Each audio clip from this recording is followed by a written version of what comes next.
Nothing, nothing.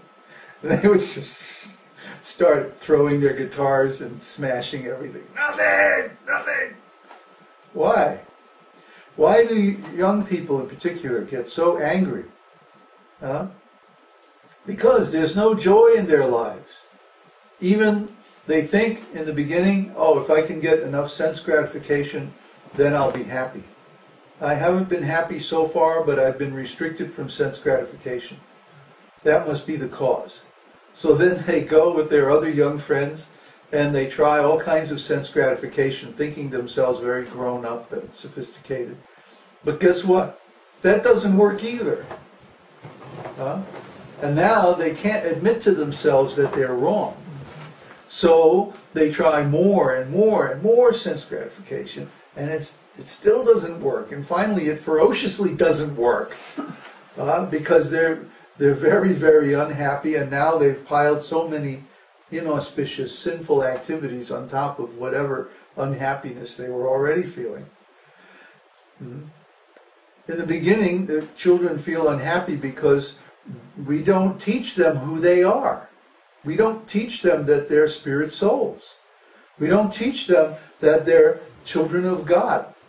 We don't teach them the Vedic knowledge that every child of God is supposed to get as their inheritance.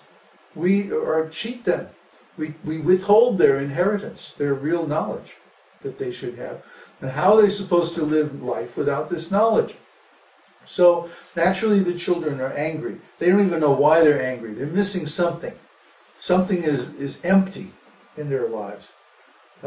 What's empty is knowledge of who they really are, what they really are, what life really is all about, how to live successfully, which means happily, with rasa. They're missing, actually, God, girasa. They're missing. But here it says that girasa is coming through the Vedas.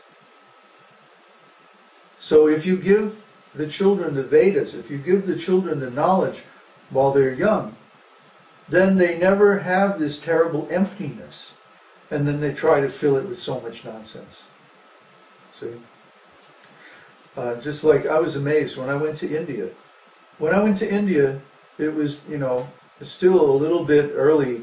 They hadn't modernized so much, and things were still pretty normal in India. In India, there's no such thing as a teenager. I mean, in the sense of an American rascal teenager, hanging around slouching. They get this, it's just like black people. Black people have this certain way of standing, a certain look on their face when they get around white people. And it basically means, I'm not going to serve you. I'm just going to be a lazy, useless rascal and not serve you because I'm angry at you, because your grandfathers and great-grandfathers did something to us. So teenagers get that same look, that same slouching, like You don't see that in India, or you didn't see it then. You see it now. But back in the days when I first went to India, you didn't see that.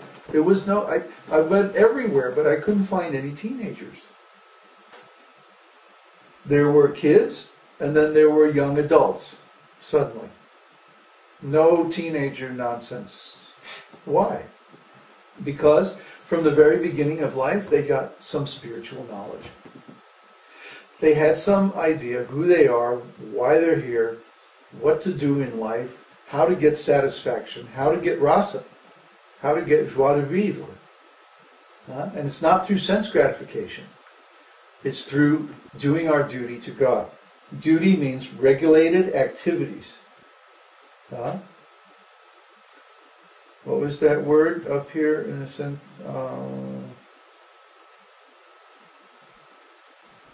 Brahmākṣara. Brahmākṣara, Vedas are coming from the Supreme Brahman, samudbhavam, directly manifested. So, you should perform sacrifice. You should perform sacrifice with everything, as far as possible. The water you drink, the food you eat, You're breathing. When you breathe in, when you breathe out, you chant the holy name. Because when you're breathing in, you're using God's energy.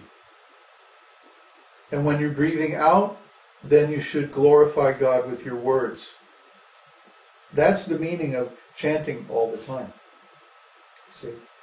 With every breath, glorifying the God that made you. That's the real thing. That's real life. And that will give joy. I promise you. Try it. Try it. Try it.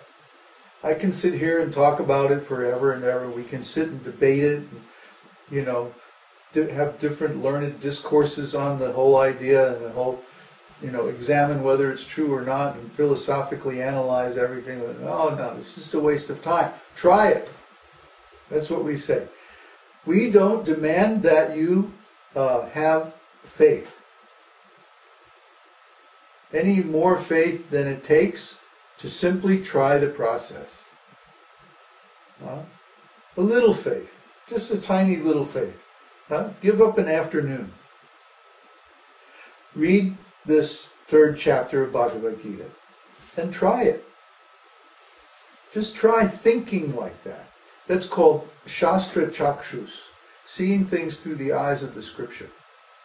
Try seeing things the way that Krishna explains here in the 3rd chapter of Bhagavad-gītā, just for an afternoon. It's not going to cost you more than that. Just try it, and you will see, you'll feel better. At first, it's kind of hard to notice it, because we're not used to thinking in terms of transcendental consciousness.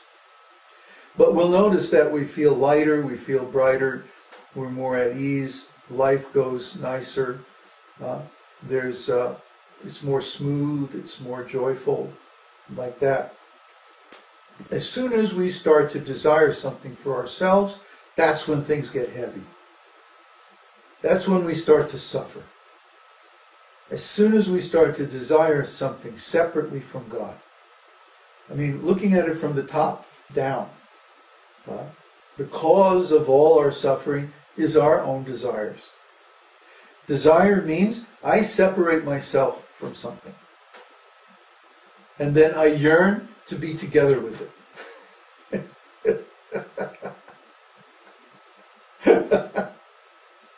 Duh.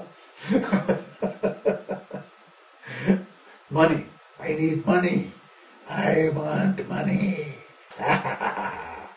It drives you mad after a while, like Scrooge, It's just madness. It's insanity.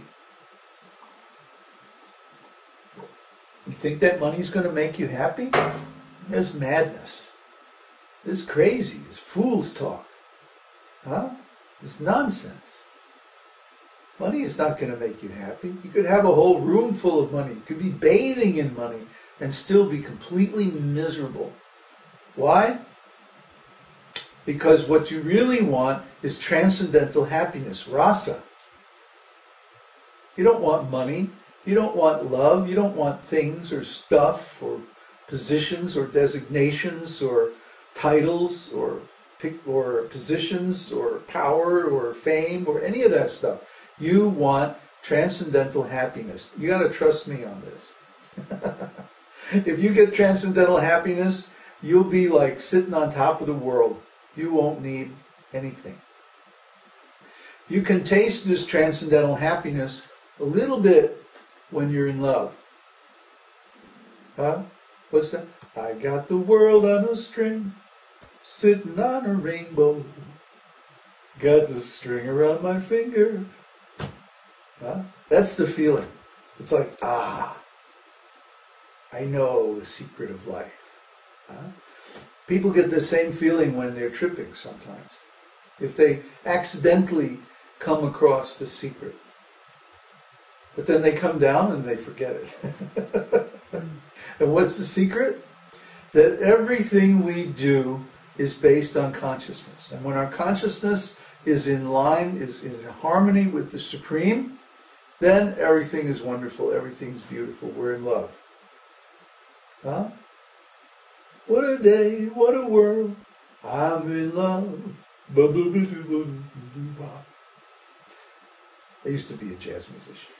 But anyway, the process is to bring our consciousness into harmony or into line with God's consciousness.